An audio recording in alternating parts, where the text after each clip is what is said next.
بسم الله الرحمن الرحيم سبحانك لا علم لنا إلا ما علمتنا إنك أنت العليم الحكيم نستغفر الله ربي من كل ذنب ونتوب إليه اللهم علمنا ما ينفعنا وانفعنا بما علمتنا وزدنا علما اللهم آمین۔ میرے بھائی اور بہنوں، آج کا دن اس لیے ہمارے لیے مبارک ہوتا ہے کہ ہم نبی کریم صلی اللہ علیہ وسلم کے زندگی کے حالات جو ہے وہ تفصیل سے سن رہے ہیں۔ شاید پوری زندگی گزر گئی، ہم میں سے کسی نے نبی صلی اللہ علیہ وسلم کی زندگی کے حالات تفصیل سے نہیں پڑھے ہوں گے۔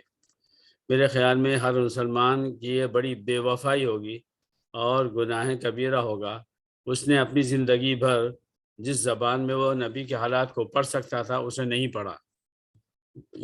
لے دے کہ ہر سال ربیع الاول اس میں 12 تاریخ آگے پیچھے کی تاریخ، کسی مولانا کا بلانا، اس بیچارے پر یہ بوجھ ڈالنا کہ وہ گھنٹے 2 گھنٹے کے بیان میں نبی صلی اللہ علیہ وسلم کی پوری زندگی بتا دے۔ میں سمجھتا ہوں کہ یہ بہت بڑا جرم ہے مسلمانوں کا۔ تو ہم کو اللہ تعالیٰ توفیق دے رہا ہے کہ ہم سلسلہ وار تفصیل سے جو ہے وہ سنیں۔ اگرچہ تفصیل تو بہت ہے، مگر میں کوشش کر رہا ہوں کہ آپ کی زندگی کا کوئی قابل ذکر واقعہ نہ چھوٹ جائے اور آپ حضرات کی خدمت میں کتابوں سے ڈھونڈ ڈھانڈ کر نکال کر اسے بتاؤں۔ مجھے نہیں آتا کہ پچھلی نشست میں حضرت عمرو بن جموح کا میں نے واقعہ آپ کو سنایا یا نہیں سنایا۔ حضرت عمرو بن جموح جو ہے ان کا واقعہ اگر میں نے سنا دیا تھا تو آپ میں سے کوئی حضرات انمیوٹ ہو کے مجھے بتاتے ہیں ہاں سنایا تھا، یا یہ بتاتے کہ نہیں سنایا ہے۔ سنا دیا تھا ظفر بھائی؟ جی سنایا تھا۔ تو دیکھیے، مدینہ میں نبی صلی اللہ علیہ وسلم کی ہجرت سے پہلے جو بہت مشہور واقعہ پیش آئے وہ تو پچھلی نشست میں نے بتایا تھا۔ اس میں سے ایک واقعہ یہ بھی ہے، یہ بڑا دلچسپ ہے۔ حضرت معاذ 2-3 نام کے ہیں مدینہ منورہ کے، جنہوں نے مسلمان ہونے کے بعد بڑا کام کیا ہے۔ تو ان میں سے ایک تو ہے معاذ ابن جبل، وہ الگ ہیں، اور یہ ہیں معاذ بن عمرو بن جموح۔ تو یہ جو حضرت معاذ تھے یہ مسلمان ہو گئے تھے، مگر ان کے والد عمرو ابن جموح یہ نہیں ہوئے تھے اور بوڑھے ہو گئے تھے۔ تو ہوتا یہ تھا کہ ان کا بھی شمار مدینے میں عمرو ابن جموح کا، جیسے پورے مکہ سٹی میں قریش کی ایک شان تھی، آن تھی اور وہ بڑے لیڈر سمجھے جاتے تھے، تو ایسے عمرو ابن جموح مدینہ میں حیثیت رکھتے تھے، بڑے ادب، بڑا ان کا وقار تھا مدینہ کی سوسائٹی میں۔ مگر یہ کافر تھے اور انہوں نے لکڑی کا ایک بت بنا رکھا تھا اپنے پاس، اور ہوتا یہ تھا کہ جب بھی کوئی اہم معاملہ پیش آتا تو وہ اس بت کو خدا سمجھ کر اس کے سامنے ویسی عاجزی سے پیش آ کر اس کے سامنے دعائیں کرتے، مدد لیتے، اور زندگی کی کوئی بھی چھوٹی بڑی خوشی مل جاتی تو یہی سمجھتے کہ یہ ہمارے اس بت کی وجہ سے ملی ہے۔ اب مدینے کا ماحول بدل چکا تھا، لوگ مسلمان ہو گئے ہیں، تو وہ بت جو ہے وہ ایک ذلت بن گئی تھی۔ تو ہوتا یہ تھا کہ ان کے گھر کے آس پاس کے لڑکے بھی جو مسلمان ہو گئے ان کو نظر کم آتا تھا، تو جب رات ہو جاتی وہ لڑکے آتے، بت کو اڑاتے اور ادھر ادھر کہیں بھی پھینک دیتے۔ جب ہی صبح اٹھتے تو دیکھیں کہ بت غائب۔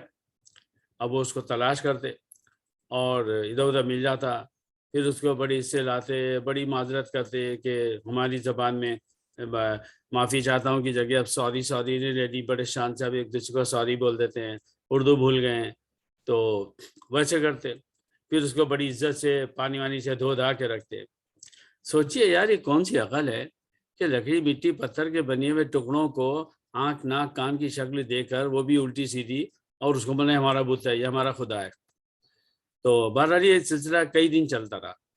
ایک دن لڑکوں کو غصہ آیا، انہوں نے رات کے بعد کیا کیا، اس کو اٹھایا، ایک کتا مرا پڑا تھا، اس لکڑی کے ٹکڑے کو رسی سے جو اس کے کتے کے گلے میں ڈال دیا، اور اس کتے کو اور وہ لکڑی کے ٹکڑے کو اٹھا کر ایک ایسی جگہ لے آ کے پھینک دیا میدان میں جہاں پر انسانوں کی گندگی پڑی رہتی تھی، وہاں ڈال دیا۔ اب یہ صبح اٹھے، جگہ جگہ تلاش کیا، کہیں نہیں ملا، بہت دور ادھر ادھر جا کر انہوں نے وہاں دیکھا، نہیں اس سے پہلے بھی ایسا ہوا کہ انہوں نے کچھ دن یہ ادھر ادھر جب نہیں ملا تو انہوں نے ایک دن اپنے بت سے کہا، اب دیکھیے آپ ابھی آپ کے سامنے لیپ ٹاپ رکھا ہے، آپ لیپ ٹاپ سے ایسی بات کریں جیسے کسی انسان سے کہتے ہیں اے لیپ ٹاپ تو بہت پریشانی میں ہے، تو بار بار خراب ہو رہا ہے، تو میں تجھے یہ چیز دیتا ہوں، اس کو اپنے پاس رکھ، تو لیپ ٹاپ کیا سمجھے گا میری اور آپ کی بات؟ تو انہوں نے وہ بت سے کہا کہ لوگ تم کو ادھر ادھر پھینک رہے ہیں تو میں تم کو تلوار دیتا ہوں، اب اگر کوئی تم کو پھینکنے آئے تو تم اس تلوار کا استعمال کرنا، ہاں، اور اس تلوار کو اس بت کے پاس رکھ دیا۔ لڑکے راتوں میں آئے، انہوں نے اٹھا کر وہ تلوار بھی پھینک دی اور بت کو بھی پھینک دیا، پھر وہ سلسلہ چلتا رہا، یہاں تک کہ پھر وہ واقعہ پیش آ کے انہوں نے اٹھا کر مرے ہوئے کتے کے ساتھ میں انسانوں کی گندگی پڑی ہوئی تھی وہاں لا کے ڈال دیا۔ جب عمرو بن جموح کو یہ ملا تو انہوں نے کہا تو کیسا خدا ہے، اپنے آپ کو نہیں بچا سکتا، جا میں تجھے نہیں مانتا، اور پھر لوگوں نے ان کو اسلام سمجھایا، وہ مسلمان ہو گئے۔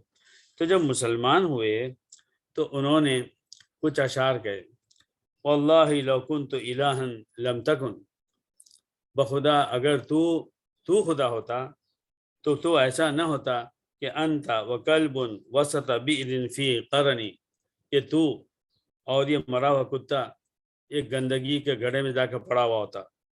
اور فرمایا الحمدللہ العلی ذی المنن، اس اللہ کا لاکھ لاکھ شکر ہے کہ جو احسان پر احسان کرتا ہے، الواہب الرزاق دیان الدین، جو کہ دیتا ہے اور رزق دیتا ہے اور جو کہ سارے سرداروں کا سردار ہے، هو الذی انقذنی من قبل ان، اسی اللہ نے مجھے بچا لیا اس سے پہلے کہ میں اکون فی ظلمت قبر مرتہن، اس سے پہلے کہ میں قبر کی تاریکیوں میں گر جاتا، یعنی مرنے سے پہلے اللہ نے مجھے ہدایت دی۔ تو یہ بھی ایک اچھا واقعہ ہے یہ سمجھنے کے لیے کہ دیکھیے آدمی کافر اور مشرک ہوتا ہے تو عقل کا اندھا ہو جاتا ہے، اور جب وہ مسلمان ہوتا ہے تو چیزوں سے آزاد ہو جاتا ہے، چیزوں کی غلامی سے آزاد ہو جاتا ہے۔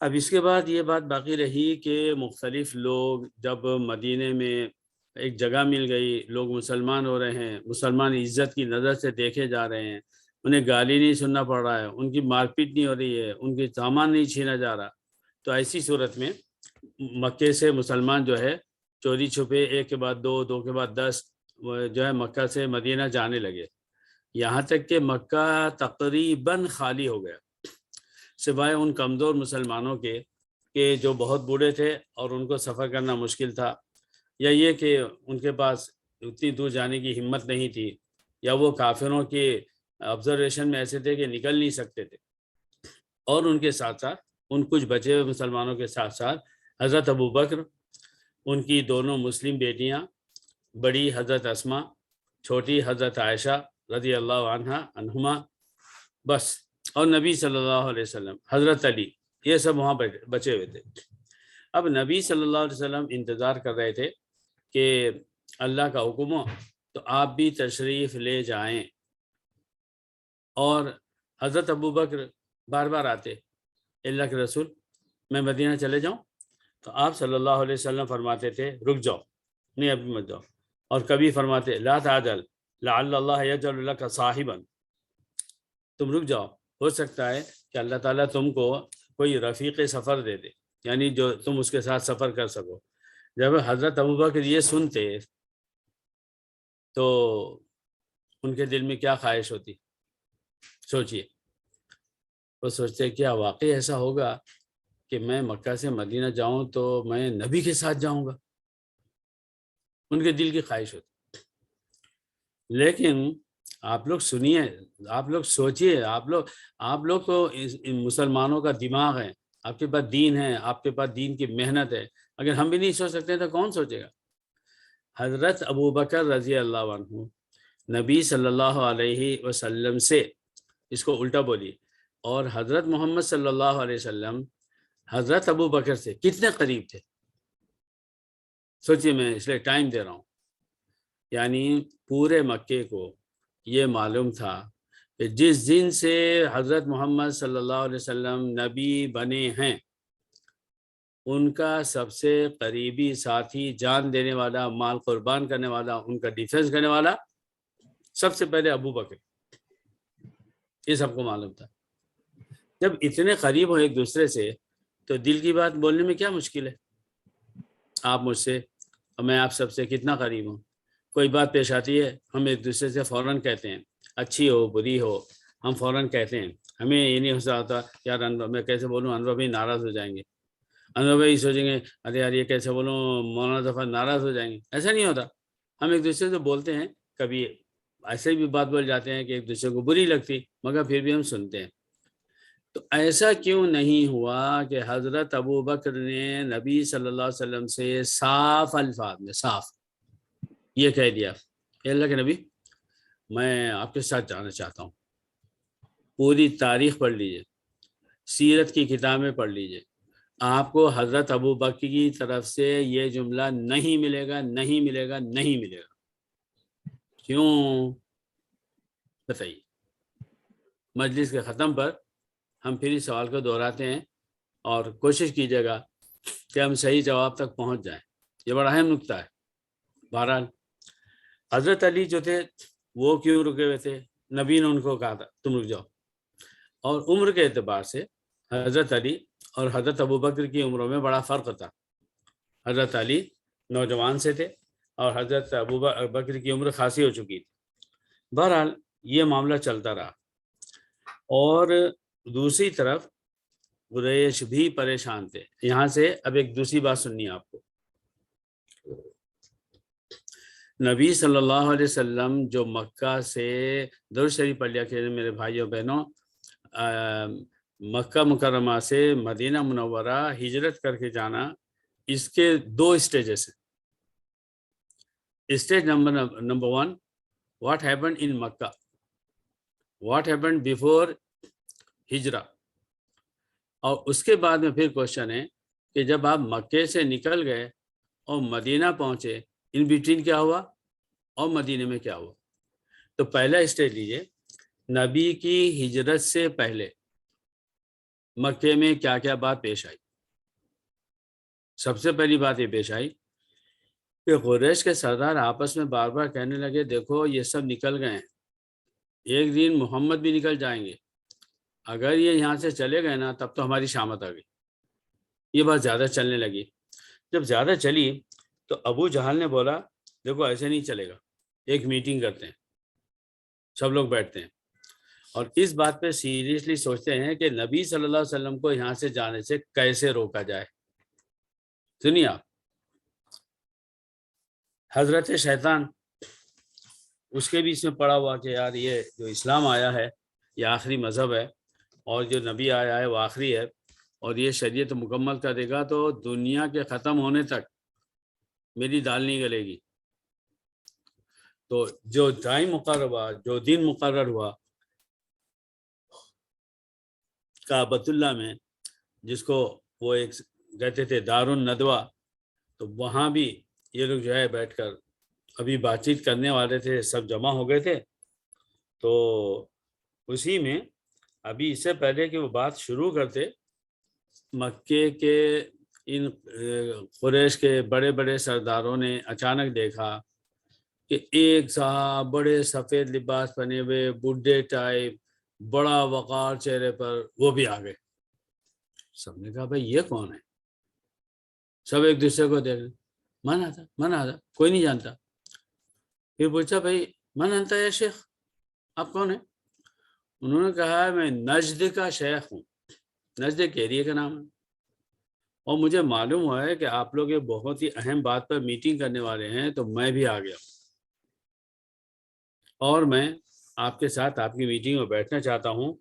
اور اس نے ایک جملہ کہا، وہ جملہ جو ہے عربی میں بڑا مزیدار ہے، وَعَسَىٰ اللَّهَ تَعْلِمُ مِنِّي رَأْيًا وَنُصْحًا. شیطان ہر طرح کا لباس پہن سکتا ہے، ہر طرح کا اپنا جو اسٹرکچر ہے چینج کر سکتا ہے. وہ انسان کے خون میں انسان کی رگوں میں خون کی طرح دوڑتا ہے. تو یہ سب اس کے لیے آسان تھا کہ وہ اس نے اپنی حیات بدل دی، وہ ایک بڑا بزرگ بن کے آ گیا اور عربی بھی بول رہا ہے. تو اس نے ان سب سے کہا کہ میں آپ لوگوں کے ساتھ بیٹھنا چاہتا ہوں. وَعَسَىٰ اللَّهَ تَعْلِمُوا مِنِّي رَأْيًا وَنُصْحًا. جسے عربی آتی ہے وہ اس جملے کا مطلب سمجھ سکتا ہے، لیکن اس کا اردو ترجمہ کیا ہوگا کہ شیطان نے ان سے کہا کہ دیکھو مجھے امید ہے کہ تم لوگ مجھ سے خالی ہاتھ نہیں جاؤ گے رائے دینے کے اعتبار سے اور خیر خواہ کی بات بولنے سے کے اعتبار سے. یعنی ایسا میں ہو سکتا ہے کہ میں تم کو ایسی رائے دوں، ایسا ایڈوائز کروں، اس سے تمہارا زبردست فائدہ ہو جائے. تو خیر انہوں نے کہا ٹھیک ہے بیٹھی. اب جناب وہ بھی بیٹھ گیا.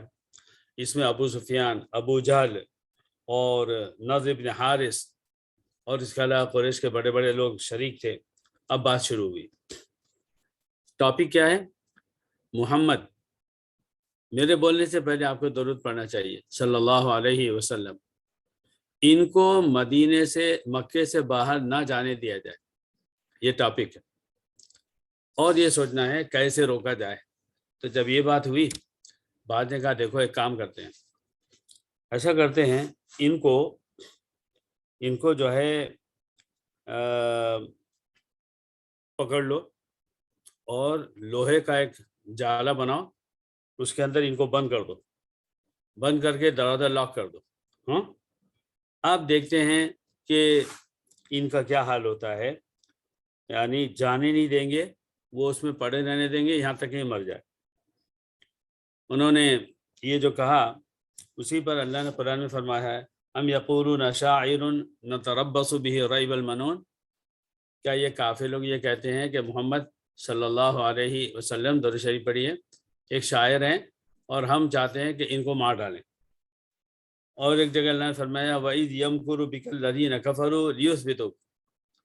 اور وہ دن بھی یاد کرو کہ جب یہ کافر جو تھے یہ سازش کر رہے تھے کہ تم کو کسی جگہ پر بند کر دیں. تو جب لوگوں نے یہ مشورہ دیا کہ بھائی ان کو گرفتار کرو، لوہے کا ایک باکس بناؤ، اس میں ان کو ڈال دو، تالا بند کر دو اور رہنے دو، پڑے رہنے دو یہاں تک یہ ختم ہو جائے. شیطان بولا نہیں نہیں نہیں نہیں نہیں نہیں، یہ کوئی رائے نہیں ہے. تم اگر ان کو ایسے لوہے کے جال میں بند کرو گے، خبر پھیل جائے گی تو مدینہ کے سب لوگ اڑ کے تمہارے پاس آ جائیں گے. جتنے لوگ ان کو محمد کو مانتے ہیں صلی اللہ علیہ وسلم سب آ جائیں گے، اور وہ اپنی طاقت پر استعمال کر کے ان کو اس جنگلے سے باہر نکالیں گے. اس کے بعد تم سے لڑیں گے اور تم مقابلہ نہیں کر سکو گے. تو یہ کوئی رائے نہیں ہے، سوچو کچھ اور سوچو. اب سب نے کہا ٹھیک ہے. پھر سوچنے لگے، مگر کسی کی پھر کوئی بات سمجھ میں نہیں آ رہی تھی.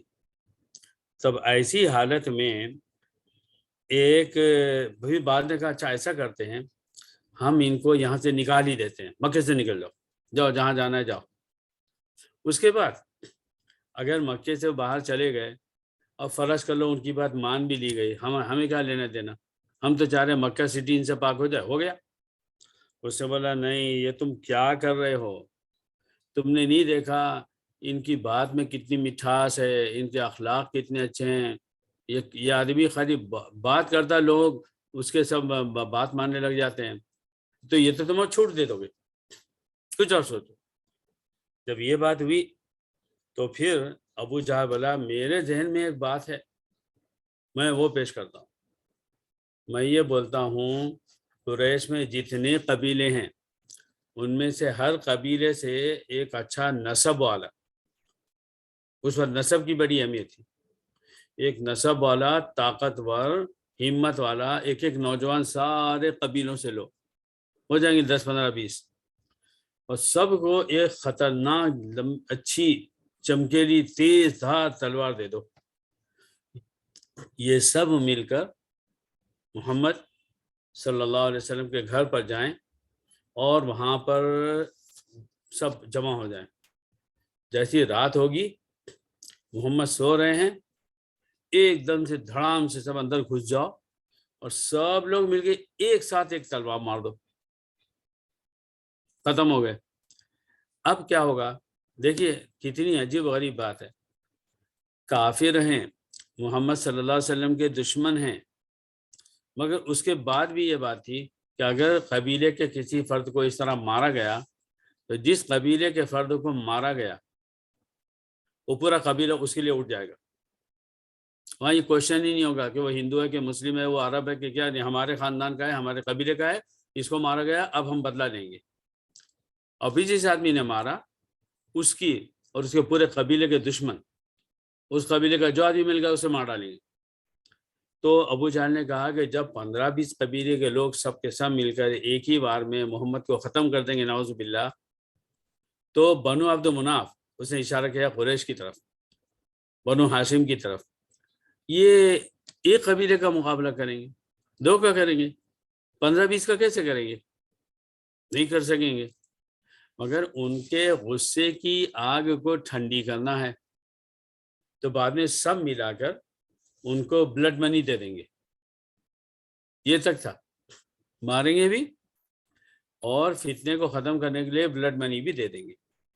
جب ابو جہل نے یہ مشورہ دیا تو شیطان بولا ہاں یہ ہے زبردست رائے، آپ اس پر عمل کرو۔ اب یہ طے ہو گیا، یہ تو انہوں نے طے کر لیا۔ یہاں پر آپ کو معلوم ہونا چاہیے کہ معلوم ہو جاتا ہے اللہ سمیع علیم بصیر، اللہ سنتا ہے، اللہ دیکھتا ہے، اللہ علم رکھتا ہے۔ اللہ رب العزت نے اس کے بعد جبریل علیہ السلام کو نبی صلی اللہ علیہ وسلم کے پاس بھیجا، ان سے کہا کہ ابھی لوگوں کا یہ پلان ہے، اب تم کو یہاں سے ہجرت کرنا ہے،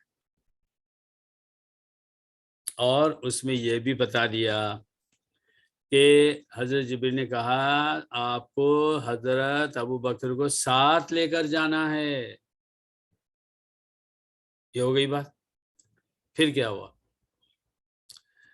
حضور صلی اللہ علیہ وسلم کا ایک روزانہ کا دستور تھا، ایک روٹین تھی کہ وہ دن میں ایک دفعہ حضرت ابو بکر کے گھر ضرور جاتے تھے ان سے ملنے، یا صبح یا شام، مگر دوپہر میں کبھی نہیں جاتے تھے۔ جب اللہ کی طرف سے یہ آرڈر آ گیا اور نام بھی ڈکلیئر ہو گیا حضرت ابو بکر کا، حضور اچانک دوپہر کے وقت گھر پہنچ گئے۔ حضرت عائشہ فرماتی ہیں حضور ایسے ٹائم پر ہمارے گھر آتے ہی نہیں تھے، اچانک آ گئے۔ تو ابا جان ہمارے ابو بکر نے فرمایا ضرور کوئی اہم بات ہے جب ہی آ گئے۔ تو پھر بٹھایا، بات چیت کی، یہ فرمایا ابھی انت امی یا رسول اللہ، میرے ماں باپ آپ پر قربان ہو جائیں، کیا بات ہے، کیسے تشریف لائے؟ تو آپ نے فرمایا الہجرہ، یہاں سے جانا ہے۔ پھر فرمایا والصحبہ، اور ساتھی ہونے کا بھی ڈکلیریشن ہو گیا ہے۔ حضرت ابو بکر نے بہت بےتابی سے پوچھا جی جی کون جائے گا آپ کے ساتھ؟ فرمایا انت، میں، میرا نام لیا گیا؟ ہاں۔ جبریل نے کہا ابو بکر ساتھ لے جاؤ۔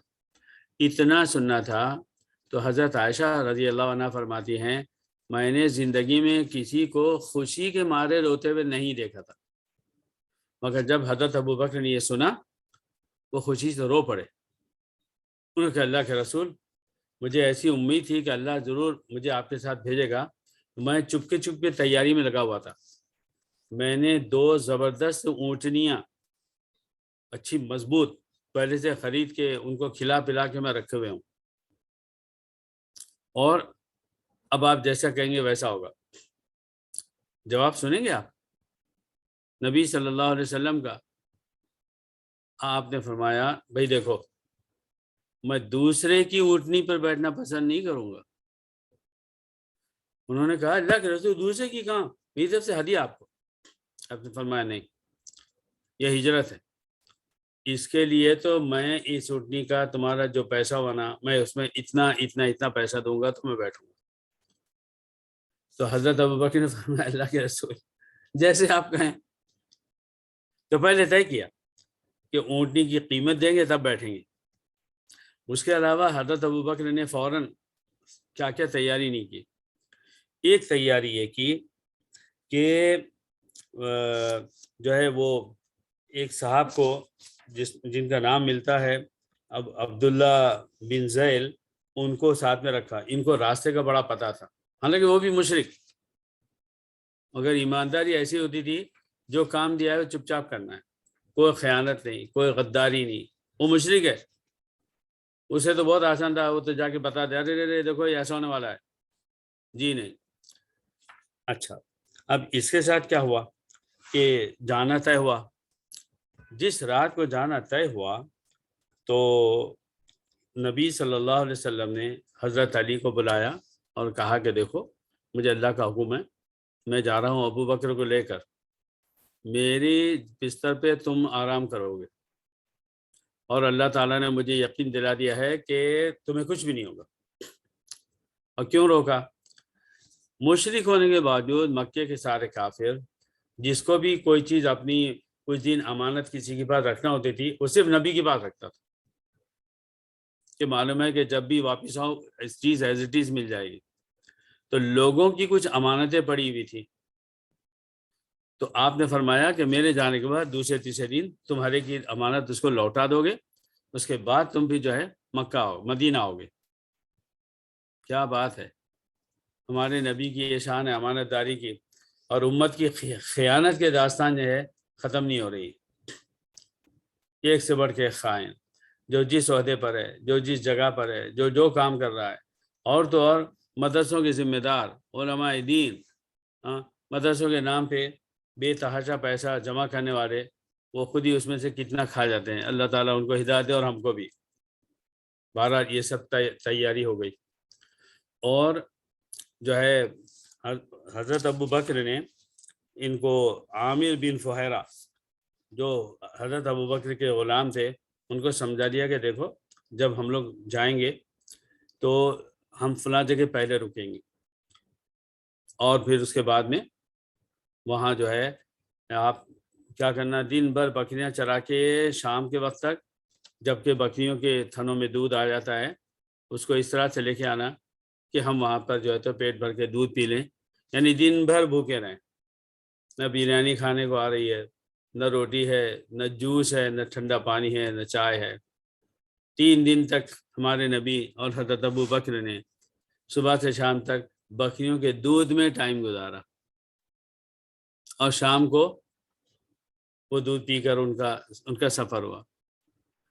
جس اللہ نے حضرت عیسیٰ علیہ السلام کے لیے آسمان سے خوان اتارا تھا، دسترخوان تھا جس پر ہر طرح کی نعمتیں آتی تھی، اور یہودیوں کے لیے من و سلوہ نازل ہوا، اپنے آخری نبی کے لیے وہ کیا نہیں بھیج سکتا تھا؟ یہ عجیب و غریب بات ہے۔ یہ چیزیں بتاتی ہیں کہ دعوت کا کام کرنا ہے تو پہلے طے کرو، بھوکے رہو گے، پیاسے رہو گے، پریشان رہو گے، تکلیفیں اٹھاؤ گے، اور دعوت کا کام کرو گے، دین کو بلانے کی طرف، دین کی طرف بلانے کا کام ہوگا۔ بہرحال یہ سب تیاری ہوئی، اور جس رات کو جانا تھا اس رات پر نبی صلی اللہ علیہ وسلم نے حضرت علی کو اپنے بستر پر لٹا دیا، اور پھر آپ اپنے حصے نکلے، اور جناب والا نکلتے ہوئے آپ نے جو مٹی تھی، وہ تو مٹی تھی، آگے پیچھے سب مٹی تو تھی، صرف ڈیزرٹ ہی تو تھا، تھوڑی سی مٹی اٹھائی اور یہ آیت پڑھتے ہوئے ان کے اوپر ایسے مٹی بکھیر دی۔ باہر سب بیٹھے ہیں، وہ نوجوان ہاتھوں میں تلوار لے کے سو رہے ہیں، سب بیٹھے، اللہ میں نے سب کو سلا دیا، اور آپ آیت پڑھتے گئے، درمیان سے گزر گئے، ختم اللہ علی قلوبہم وعلی سمعہم وعلی ابصارہم غشاوہ، ان کی آنکھوں پر پٹی پڑی ہوئی، اور وہ مٹی کو ایسے ہلکا ہلکا پھینک کر آپ وہاں سے نکل گئے، اور نکل کے حضرت ابو بکر کے بعد وہاں سے وہ دونوں نکل گئے، اور نکل کے سیدھے غار ثور چلے گئے۔ اب جب اتنا ہو گیا، ارے بھائی شیطان کہاں تھا؟ اگر مکے کی میٹنگ کو معلوم ہو کر وہ بول رہا میں نجد سے آیا ہوں اور میٹنگ میں شریک ہوا، حضور صلی اللہ علیہ وسلم دشمنوں کے درمیان سے آدھی رات کے بعد نکل رہے ہیں، شیطان میاں کہاں تھے؟ یہ ہے اللہ، جہاں چاہا اس کو بتا دیا، اس کو دیکھنا آسان کر دیا، اور جب اللہ لینا چاہا اس کو پتہ نہیں چلا، شیطان کو پتہ نہیں چلا، انسانوں کو چھوڑیے۔ اور جب نکل گئے اور خاصا وقت گزر گیا، اور اتنا وقت گزرا کہ آپ صلی اللہ علیہ وسلم ادھر غار ثور تک پہنچ گئے، اب شیطان آیا تو کیا دیکھ رہا ہے؟ جتنی بہادروں کی ٹیم تلوار لے کے بیٹھی ہے، سب بیٹھے بیٹھے اونگ رہے ہیں۔ اس نے کہا ارے برباد ہو جا تم لوگ، ارے کیا کر رہے ہو، اٹھو اٹھو، ارے محمد نکل گئے۔ ہاں کیسے نکلے؟ ایسے نکلے جیسے تم سو رہے تھے، نکلا ہی نہیں، محمد نے تمہارے سروں پہ مٹی بھی پھینکی ہے، سبوں نے اپنے سر کو ہاتھ لگایا تو سر پر مٹی پڑی ہوئی، بڑی اس کی بات تھی. جلدی سے اندر گھسے، دیکھا حضرت علی وہاں سو رہے ہیں. اب کیا کرتے؟ کچھ ٹیڑھے ویڑھے الفاظ بولے حضرت علی کو، دھمکی ہمشم دی، اور بہرحال پھر وہاں سے نکلے. اب یہ طے کرنا تھا کہ بھائی اب کیا کرنا ہے. ہاں، تو یہ 3 دن تک وہاں غار میں جا کر رہے. اسی میں یہ بھی ہوا کہ حضرت کیا کہتے ہیں 3 دن تک تلاش جاری رہی. دو طرف بھاگ دوڑ، چیخ پکار. اعلان ہو گیا جو محمد اور اس کے ساتھی کو کا پتہ بتائے گا اس کو 100 اونٹ انعام میں دیے جائیں گے. اور پھر اس کے بعد جب ذرا ٹھنڈے ہو گئے پھر غار ثور سے آگے کا سفر شروع ہوا. تو حضرت اسما، حضرت عائشہ کی بڑی بہن، وہ کچھ کھانا شانا جو بھی بیچاری نے کیا بنایا ہوگا وہ کھانا لے کے وہ غار ثور تک گئی. یہ جو میں بول رہا ہوں نا، گھر سے نکلی غار ثور تک گئی، تو جو لوگ جانتے ہیں انہیں پتہ ہے کہ غار ثور جو ہے مکہ سٹی سے کتنے میل دور ہے. اگر 3 میل دور ہے تو 3 میل آپ اور میں چل سکتے کیا؟ لیکن جب وہ کھانا لے کر آئیں تو اب وہ اونٹنی کے جسم پہ اس کو رکھنا ہے باندھ کے کہ وہ گر نہ جائے. تو کوئی رسی وسی نہیں ہے. حضرت اسما نے فوراً اپنے سر کا دوپٹہ اتارا، اس کو ایک طرف سے چیرا، 2 رسیاں ٹائپ بنائی اور اس سے اس کو اچھی طرح باندھا اور وہ دیا. یہیں سے حضرت اسما کو مسلمانوں نے نام دے دیا اسما ذات النطاقین. الف لام نون طا، الف قاف تا یا نون، خا یا نون، ذات النطاقین یعنی 2 رسیوں والی، 2 سرحدوں والی. تو وہ کھانا وہ لے کر وہاں سے آپ روانہ ہوئے اور پھر مدینے کی طرف چلے. اب اس کے بعد کی بات ہم انشاءاللہ آگے کی لائن میں لیں گے جس میں ہمیں پھر اور تفصیل سے سننا ہے.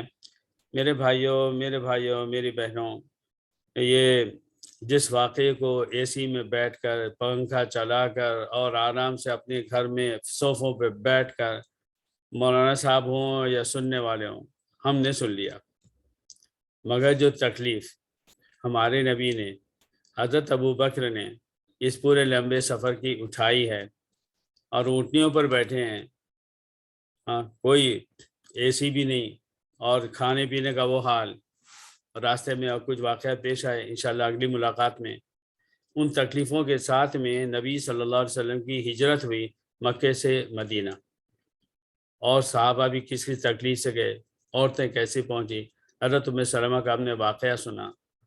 اب اس وقت اللہ نے ہمیں اپنے اپنے گھروں میں بٹھایا ہے، کھانے کی کوئی کمی نہیں ہے، مزے کی چیزیں کھاتے ہیں. رمضان مسلمانوں کے گھروں میں نامی ہو گیا ہے اچھے کھانوں کے بنانے اور کھانے کا. سحری کا انتظام ہو اور افطاری کا انتظام ہو، بس ان 2 چیزوں میں ہمارا روزہ ختم ہے. توفیق والوں کو ماشاءاللہ قرآن پڑھنے کی توفیق ہے، سمجھ کر پڑھنے کی توفیق ہے، وقت میں ذکر ہو رہا ہے. کتنا ذکر آپ رمضان سے پہلے کرتے تھے اللہ کا؟ ہر نماز کے بعد تسبیح فاطمہ پڑھتے تھے، قل هو اللہ پڑھتے تھے، قل اعوذ بالناس فلق پڑھتے تھے، آیت الکرسی پڑھتے تھے. پھر رمضان میں آپ نے کیا کیا؟ اتنا ہی ذکر کر رہے ہیں جو رمضان سے پہلے تھا. خالی وقت میں آپ بیٹھے ہیں اور سوچ رہے ہیں اچھا میں کیا کروں. ارے بھائی جنت میں درخت لگاؤ، جیسے حضرت ابراہیم نے کہا تھا شب معراج میں نبی صلی اللہ علیہ وسلم کو اپنی امت سے میرا سلام کہنا اور ان سے کہنا کہ جنت ایسی ہے جیسے کہ بس ایک خالی زمین پڑی ہوئی ہے، اور سبحان اللہ، الحمدللہ، اللہ اکبر، لا الہ الا اللہ، یہ سارے مقدس کلمات جو ہے وہ اس کے درخت ہیں. تو امت سے کہیں اب زمین اللہ تم کو دے دے گا تو تم جب تک زندہ ہو جتنے درخت چاہو لگوا لو، یعنی جتنا ذکر چاہو کر لو. تو ہم بار بار ذکر کریں. اور میں یس کروں، میرے نزدیک یہ ذکر، یہ تلاوت، یہ عبادت بڑی اہم عبادت ہیں، مگر ان کے ساتھ ساتھ ان ایڈیشن ٹو دیٹ ہر مسلمان روزانہ 2-4 منٹ صبح دوپہر شام بیٹھے اس طرح سے بیٹھ جائے. ہاں جی میں کب پیدا ہوا، میں نے روزے کب سے شروع کیے، پچھلے رمضانوں میں سے ہر مہینہ میں نے پورے روزے رکھے، چھوٹ گئے، اور جتنے روزے رکھے ایک بوجھ، زبردستی، دل میں یار کیا اٹھو اور رات میں ارلی مارننگ کھاؤ. کتنے لوگوں نے مجھ سے چڑھ کر اب تک کی زندگی میں بار بار یہ کہا ہے مولانا صاحب یہ اٹھنا بہت جان پہ آتا ہے, کیا شاعری کا ہے بھائی, میں کھاتا ہوتا نہیں ہوں. وہ بھی بیچاری اٹھا دیتی ہے, اس کے اٹھا زبردستی کرنے سے اٹھ جاتا ہوں, ایک آدھ کپ پانی پی لیا, دودھ پی لیا, دہی پی لیا, سو جاتا ہوں. ان کی باتوں میں لہجے میں ناراضگی ہے, بیزار کی ہے. یہ کیا ہے یار, اٹھو, اٹھ کے کھاؤ, یہ دن بھر مت کھاؤ.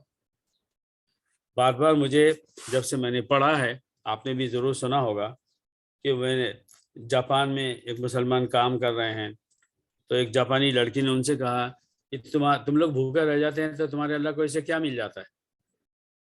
انہوں نے کہا نہیں بڑے فخر سے بولا ایسی بات نہیں ہے, ہم خالی بھوکے نہیں رہتے بلکہ پورا مہینہ ہم کو اسپیشلی ٹریننگ دی جا رہی ہے کہ بھوکے رہ کر بھوکوں کی تکلیف کو سمجھو, جھوٹ مت بولو, گناہ مت کرو, یہ مت کرو, وہ مت کرو. تو اس نے سب سننے کے بعد کہا اچھا ایسی بات ہے یار, آپ تو یو آر لکی, آپ کو جھوٹ نہیں بولنا ہے, دھوکہ نہیں دینا ہے, اور انسانوں کے ساتھ اچھا سلوک کرنا ہے, اونلی فار 1 month, مگر ہم کو تو یہ سال بھر کرنا پڑتا ہے. یہ ہے وہ آئینہ, سچا آئینہ, جو کہ اس میں ہم اپنے آپ کو دیکھ لیں ہمارا روزہ کیسا ہے. اور دوسرے وہ ایک کلپ آیا تھا, میں نے آپ حضرات کو بھی بھیجا تھا اولڈ پیرٹس پر, کہ چند نوجوانوں نے ایک بوڑھے کو دیکھا کہ وہ کھا پی رہا ہے رمضان اور کھا رہا ہے.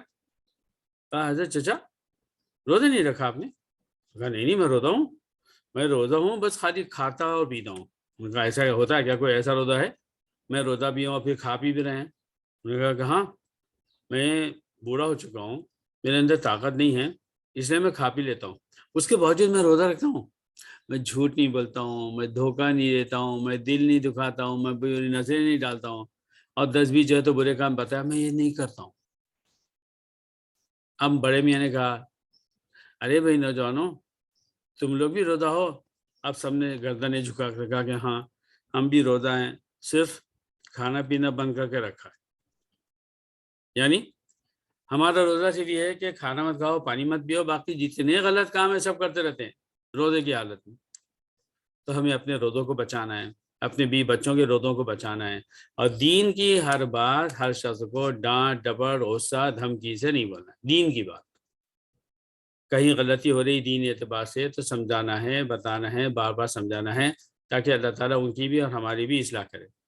اب پلٹ کر آئیے اس بات پر, میں نے عرض کیا تھا حضرت ابوبکر نبی سے صلی اللہ علیہ وسلم, اور نبی حضرت ابوبکر سے انتہا سے زیادہ قریب تھے.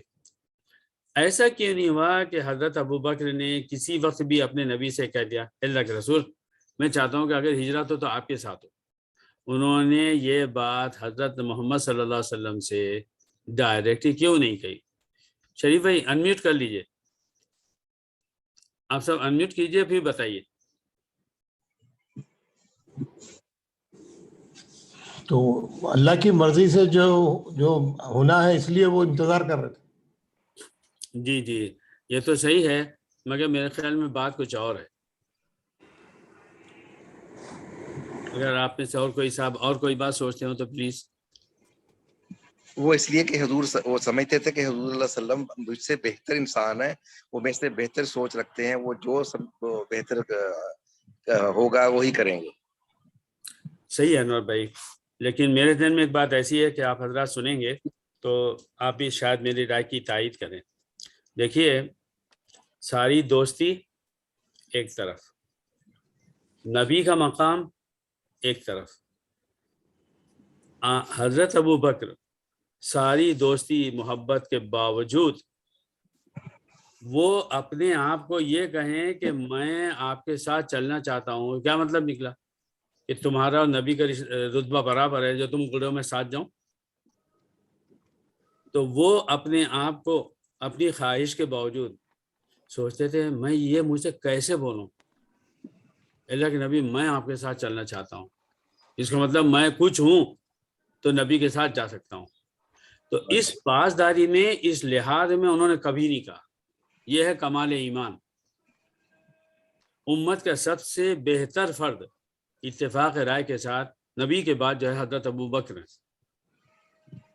مگر یہ ہوتی ہے کمال ایمان کی بات کہ نہیں یہ تو نبی ہے بھائی, میں کیسے منہ سے بولوں مجھے ساتھ لے کر جاؤ. اس کو اس بات سے سمجھیے. ایک واقعہ یاد آیا تو آپ اس سے زیادہ صحیح سمجھ جائیں گے. مولانا حسن گیلانی، مناظر حسن گیلانی رحمۃ اللہ علیہ نے ہندوستان کے مشہور بزرگ تھے. تو انہوں نے ایک اپنی کتاب میں لکھا کہ کوفہ میں ایک سب گورنر تھا. کوفہ کا اصل گورنر تو تھا حجاج بن یوسف. لیکن اس نے جن لوگوں کو ادھر ادھر کے جو بنا رکھا تھا، کیا کہیں اس کو، ہماری زبان میں سرپنچ بولیں، سپروائزر بولیں، جو بھی بولیں، تو وہ بڑا خطرناک آدمی تھا اور بہت بدتمیز تھا، بہت ہی بری طبیعت کا تھا. تو اس کے سارے درباری اس کے بعد بیٹھے والے سب تنگ تھے اس سے، مگر ہمت نہیں تھی کہ اس کو کچھ بول دیں. اور اس کے دربار بیٹھتے تھے تو اس کے اندر اس کے پاس جو باندیاں ہیں، نوکرانیاں ہیں، وہ بھی ایک جگہ بیٹھتی تھی. تو اس نے ایک دفعہ بولا کہ میں فلاں دن، ایک ہفتے 2 ہفتے کے بعد نا میں تھوڑا شکار کھیلنے جاؤں گا. اس کے بعد جو نوکرانیاں بیٹھی تھی ان میں سے ایک کی طرف دیکھ کے بولا تم میرے ساتھ چلو گی؟ اب وہ بیچاری کیا جواب دے گی؟ ٹھیک ہے سرکار آپ کہتے ہیں تو چلوں گی. اس نے کہا ٹھیک ہے سرکار آپ کہتے ہیں تو چلوں گی. اس نے فوراً کہا او ہو تو اتنی بڑی ہو گئی کہ مجھ جیسے گورنر کے ساتھ شکار پر جائے گی؟ اتنا بڑا سمجھتی ہے اپنے آپ کو؟ جلاد 100 کوڑے مارے. دوسری سے بولا ہاں تیرا کیا خیال ہے، میں جاؤں گا شکار کو، تو میرے ساتھ چلے گی؟ اس نے کہا سرکار میں کیسے چلوں، میں کیا ہوتی ہوں؟ اچھا تو اپنے آپ کو مجھ سے اتنا بڑا سمجھتی ہے کہ گویا تو میرے ساتھ جائے، میں اس لائق نہیں ہوں. جلاد اس کو مارو. اس کو بھی 100 کوڑے. اب تیسری سے پوچھا ہاں تیرا کیا خیال ہے، میں جاؤں گا تو چلے گی میرے ساتھ؟ اس نے بولی سرکار اگر ہاں بولتی ہوں تو آپ ایسا سوچتے ہیں اور نہ بولتی ہوں تو آپ ویسا سوچتے ہیں، آپ ہی بتائیے میں کیا کہوں. اس سے بولا اچھا میری بات میں پخ نکالتی ہے، جلاد اس کو بھی مارو. یہ جو واقعہ پیش آیا نا، اس میں پہلی بات دیجیے بھئی تم نے کہا کہ میرے ساتھ چلو گی، باندی نے کہا کہ ٹھیک ہے میں چلتی ہوں. اس کے اوپر یہ الزام لگانا تو اپنے آپ کو اتنا بڑا سمجھتی کہ میرے لائق ہے تو ساتھ میں سفر چلے جائے گی. یہ ہے وہ بات جو حضرت ابوبکر نے اپنے بارے میں سوچ دی کہ میں کون ہوں اور نبی کون ہے. عربی میں بولتے ہیں انت سریا وانا سرا، انت سریا وانا سرا. سریا ایک ستارے کا نام اور سرا زمین کو. تو بولتے ہیں این سرا من السریا، ارے بھائی کہاں زمین اور کہاں آسمان. یہ بات حضرت ابوبکر کے ایمان میں اتنی گھس چکی تھی کہ ساری بے تکلفی اور دوستی کے باوجود ان کی زبان پر یہ نہیں ہے جملہ آیا اللہ سے میں چلوں آپ کے ساتھ جاؤں، مگر دل کے اندر خواہش تھی. دل کے اندر خواہش ہونا الگ بات. تو یہ تھی میرے خیال میں بات. اللہ تعالیٰ ہم سب کو ایسا ایمان دے، ماشاءاللہ صحیح. صاف ستھرا نکھرا ہوا اللہ کی شان کے لائق. ماشاءاللہ. یہی نا وہ آیت جو ہے 19 پارے کی، وہ جتنی سیدھی ہے اتنی خطرناک ہے. یوم لا ینفع فیہ مال ولا بنون، آخرت جس میں مال کام نہیں آئے گی الا من اتی اللہ بقلب سلیم. بس جو قلب سلیم لے کر آئے گا نا وہ فائدے میں رہے گا. یہ قلب سلیم، کیا قلب سلیم؟ ایسا نکھرا ہوا ایمان، بے غرض اخلاص سے بھرا ہوا، آسانی میں بھی خوش اللہ سے اور تنگی میں بھی خوش اللہ سے، اور آزمائشیں آئیں تو بھی خوش اللہ سے، اور نعمتیں ملی کھانے پینے اور رہنے سے تو بھی خوش اللہ سے، اور ہر حکم ہر طرح سے ادا کرنے کی کوشش. بندے کا حق بندے کو دے رہے ہیں، اللہ کا حق اللہ کو دے رہے ہیں، اور پھر بھی ڈر رہے ہیں کیا ہوگا، میری کون سی نیکی ہے کہ میں اللہ کو بولوں اللہ یہ نیکی میری طرف سے. اگر ابھی مجھے آپ میں سے کسی کو، ہم یہاں رہتے ہیں دبئی کے شیخ یا شارجہ کے شیخ، اللہ تعالیٰ ان لوگوں سے دین کا کام لے، ہم سے کہا گیا کہ تم کو ان سے ملنے کی اجازت ہے۔ اب میں شیخ محمد بن راشد سے ملنے جا رہا ہوں، میں ان کو کیا گفٹ دوں؟ بولیے آپ کیا گفٹ دوں؟ وہ کون سا ڈائمنڈ دوں تو وہ ہوگا ان کی شایع نشان؟ یا شیخ محمد وہ تو ہم جس ڈائمنڈ کو لے کر جائیں گے پتہ چلے گا وہ تو انہوں نے آج تک اس کی طرف پلٹ کے بھی نہیں دیکھا، ان کے بعد تو انتہائی قیمتی ہوں گے، اب کیا کریں؟ تو بڑوں کے پاس جانا اور ان کے لائق کوئی چیز پیش کرنا ہمارے بس میں نہیں ہے۔ تو ہم اتنے بڑے مسلمان ہو گئے کہ اپنی نماز روزے صدقہ زکوٰۃ جو ہے وہ اللہ میں یہ دیکھو میں آپ کا سے یہ لے کے آیا ہوں۔ کون سی نماز؟ غفلت والی۔ کون سا روزہ؟ بیزارگی کا، سستی کا، کاہلی کا۔ کون سی زکوٰۃ و صدقات؟ 40 روپے میں 1 روپیہ اللہ کو دے رہا ہوں، 39 میں استعمال کر رہا ہوں، پھر بھی رو رہا ہوں یار مجھے اتنی بڑی زکوٰۃ دینی پڑ رہی۔ یعنی کبھی کبھی نا وہ جو پیسہ ہے نا 1 روپیہ دیتے ہوئے شرم آتی کہ اللہ اتنا بڑا دل نہیں کہ 39 ایک دفعہ 39 تجھے دے دے اور 1 روپیہ اپنے پاس رکھ لیں، یہ ہمت نہیں۔ کاٹ کسر کر کے تو تھوڑی بہت زکوٰۃ نکلتی، الحمدللہ جو نکل رہی ہے نا وہ اللہ کے بنائے ہوئے قانون کے مطابق مل رہی ہے۔ میرا مطلب یہ نہیں ہے کہ ہم سب غلط کر رہے ہیں۔ جو مسلمان جتنے انداز میں دین کی پیروی کر رہا ہے اس کو مبارکبادی دی جائے تو کم ہے، آپ کو جتنی مبارکبادی دی جائے کم ہے۔ یہ روزوں کے بعد اس عمروں میں سارے تقاضوں کو توڑ تاڑ کے آپ کا بیٹھنا الحمدللہ میرا بھی آپ کے ساتھ آپ کے بہانے، اس لیے آپ سب میرے محسن ہیں، مجھے موقع دے رہے ہیں۔ مگر اگر اپنی نیکی اور اللہ کی شان اگر دونوں کو دیکھیں نا تو آدمی چیخ مار دے، کیا کر رہا ہوں میں، کیا دے رہا ہوں اللہ کو۔ اللہ تعالیٰ ہم سب کے ایمان کی حفاظت کرے اور ہم کو بہتر سے بہتر نماز اور روزہ اور سارے نیک کاموں کی توفیق دے۔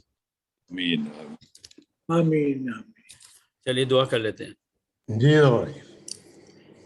اللهم يا ربنا يا من أمرنا بالصيام فصمنا يا رب، ويا من أمرنا بالإنفاق فننفق في سبيلك من الصدقات والزكاة يا ربنا، لك الحمد ولك الشكر على ما أعطيتنا، ولك الحمد ولك الشكر على ما لم تعطينا، وأنت خير الرازقين، وأنت آمين تعلم خفايا الأمور آمين. وظواهرها وباطنها، اللهم لك الحمد، اللهم لك الحمد، اللهم لك الحمد، اللهم آمين. صل على محمد وعلى آل محمد كلما ذكره الذاكرون آمين كلما آمين غفل عن ذكر الغافلون. ربنا ظلمنا أنفسنا وإن لم تغفر لنا وترحمنا لنكونن من الخاسرين۔ اے اللہ تیرے نبی نے، حضرت ابوبکر نے اور وہ سارے صحابہ نے مکے سے مدینہ کیسی تکلیف اٹھائی، کیسی ہجرت کی، گرمی میں نہ کھانا نہ پینا، اور دشمنوں کا اللہ برا سلوک، اور اللہ مال کا چھوڑنا، زمین کا چھوڑنا، گھروں کا چھوڑنا، بی بچوں کو چھوڑنا۔ اے اللہ ہماری ماں ام سلمہ نے کیسی تکلیف اٹھائی اور بیٹے کا ہاتھ ٹوٹ گیا، بیچاری ویسی رہ گئی۔ اے اللہ کہاں ان کی تکلیفیں، ان کی قربانیاں تیرے لیے، اور کہاں ہماری امت، ہم لوگ سب۔ اے اللہ، اے اللہ امت میں اگر سب سے پیچھے کوئی ہے تیرے لیے تو وہ ہم ہیں، میں ہوں۔ اے اللہ میں ہوں، مجھ سے کوتاہی ہو رہی ہے، اے اللہ مجھے معاف کر دے، میری نیکیوں میں ایمان کی جان ڈال دے۔ اے اللہ آمین مجھے آمین ایسا بنا دے، میرے ان بھائیوں کو، ان کے گھر والوں کو، ان کی بھی بچوں کو، ان کے رشتہ داروں کو، اے اللہ دنیا کے ہم مسلمان کو ایسا بنا دے، ایسا بنا دے کہ تو راضی ہو جائے، ہمارا ایمان صاف ستھرا ہو، اس میں شرک نہ ہو، اس میں بدعت نہ ہو، اس میں خرافات نہ ہو۔ اے اللہ ہر صحیح حدیث کی تلاش ہو، اس کے اوپر عمل ہو۔ اے اللہ تعصب نہ ہو، کسی مسلمان کو حقیر نہ سمجھے۔ اے اللہ ہر وہ مسلمان جو نماز پڑھتا ہے ہمارے مسلک پر یا دوسرے مسلک پر، وہ ہمیں اچھا لگے اور ہم اس کو اچھا لگے، اور اے اللہ ہم اس کی قدر کریں، وہ ہماری قدر کرے۔ اے اللہ چھوٹے چھوٹے ان تعصبات سے امت کو پاک فرما۔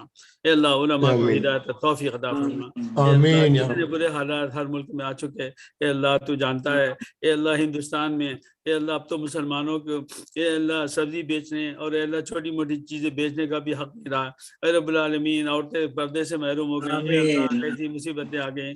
اے رب العالمین ہم اس کے مستحق تھے، ہم نے ہندوستانی مسلمان ہیں اے اللہ ضرور اجتماعی طور پر ایسی غلطیاں کی، ایسی غفلت برتی، آپس میں ایسے لڑے کہ اللہ تو ناراض ہو گیا۔